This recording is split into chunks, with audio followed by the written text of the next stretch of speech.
ముఖ్యమంత్రి చంద్రబాబు నాయుడు సమావేశం నిర్వహించారు. పునరావాస పరిహార ప్యాకేజీ 3వ విడతలో భాగంగా నిర్వాసితులకు 226 కోట్ల చెక్కును అందించారు. ఉన్నతాధికారులు పోలవరం ప్రాజెక్టు రాష్ట్రానికి జీవనాడి, నదులు అనుసంధానం జరిగితే రాష్ట్ర వ్యాప్తంగా ప్రయోజనం కలుగుతుందన్నారు. గత పాలకులు నిర్వాసితులను పట్టించుకోలేదని, వరద నీటిలో ప్రజలు మునిగిపోతున్నా నిర్లక్ష్యంగా వదిలేశారని ఆవేదన వ్యక్తం చేశారు.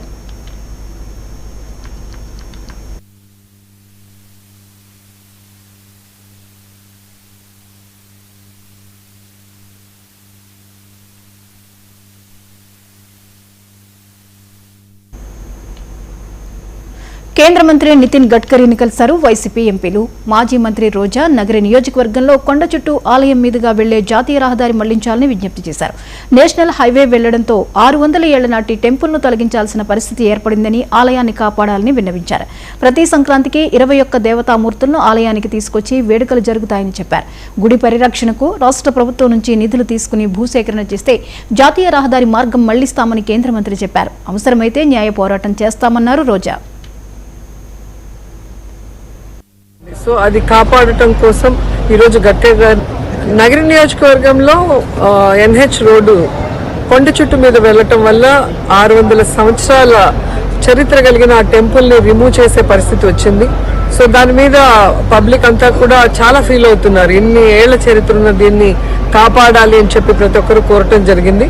సో ప్రతి సంక్రాంతికి అక్కడ పెద్ద ఎత్తున దాదాపుగా 21 దేవతామూర్తుల్ని అన్ని గ్రామాల నుంచి, చుట్టుపక్కల మండలాల నుంచి అక్కడికి వచ్చి చాలా పెద్ద ఎత్తున కార్యక్రమం జరుగుతుంది. సో అది కాపాడటం కోసం ఈరోజు గట్టిగా గారిని కలవడం జరిగింది. మన ఎంపీ మిథున్ రెడ్డి గారు మరి అపాయింట్మెంట్ తీసిచ్చి ఈరోజు మమ్మల్ని కలపడం జరిగింది. ఆయన ఒక్కటే మాట చెప్పారు, యాక్చువల్గా రోడ్ మీకోసమే ఇస్తున్నామమ్మా, టెంపుల్ని సేవ్ చేయాలి అంటే స్టేట్ గవర్నమెంట్ నుంచి మీరు ఫండ్ తీసుకొని రోడ్ అక్వైర్ చేసిస్తే డైవర్షన్ చేసిస్తాం, మాకు ఏ ఇబ్బంది లేదు అని చెప్పడం జరిగింది. సో దీని మీద పోరాటం చేస్తాం. ఆ టెంపుల్ని కాపాడుకునేంత వరకు మేము వదిలిపెట్టాం. ఈరోజు చేయాల్సిన బాధ్యత నగర నియోజకవర్గ ఎమ్మెల్యే భానుప్రకాష్ మీద ఉంది. కానీ ఆయన ఎంతసేపు దోచుకుందామా దాచుకుందామా అన్న కార్యక్రమం తప్ప ఈ రోజుటి వరకు కూడా వాళ్ళు కూటమిలో ఉన్నారు. ఒక మాట చంద్రబాబు నాయుడుతో చెప్పించి గడ్కరీ గారికి ఈరోజు ఆ టెంపుల్ ని సేవ్ చేసే అవకాశం ఉన్నా ఇంతవరకు పట్టించుకోలేదు. ఈరోజు పబ్లిక్ కి మేము సపోర్ట్ చేసి స్టే తీసుకొచ్చుకున్నాం. ఈరోజు గడ్కరీ గారిని కలిసి ఆయన రిక్వెస్ట్ కూడా చేయడం జరిగింది. లేదు అంటే న్యాయస్థానంలో పోరాటం చేయడానికి కూడా మేము సిద్ధంగా ఉన్నాం. కానీ చేయాల్సిన బాధ్యత ఉన్న చంద్రబాబు నాయుడు గాని, కాన్స్టిట్యున్సీ ఎమ్మెల్యే భానుప్రకాష్ గారు గాని, అలాగే ఎంపీ గారు గాని బాధ్యత రహితంగా ఎలా ఉన్నారో ఒకసారి అందరూ కూడా గమనించాలి. ప్రజలు ఇలాంటి వాళ్ళకి ఓట్లేయడం వల్ల నష్టపోతారన్న విషయాన్ని కూడా తెలుసుకోవాలి.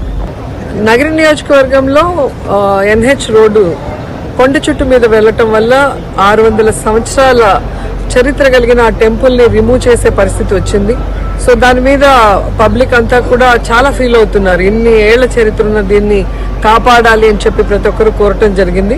సో ప్రతి సంక్రాంతికి అక్కడ పెద్ద ఎత్తున దాదాపుగా 21 దేవతామూర్తుల్ని అన్ని గ్రామాల నుంచి, చుట్టుపక్కల మండలాల నుంచి అక్కడికి వచ్చి చాలా పెద్ద ఎత్తున కార్యక్రమం జరుగుతుంది. సో అది కాపాడటం కోసం ఈరోజు గట్టిగా గారిని కలవడం జరిగింది. మన ఎంపీ మిథున్ రెడ్డి గారు మరి అపాయింట్మెంట్ తీసిచ్చి ఈరోజు మమ్మల్ని కలపడం జరిగింది.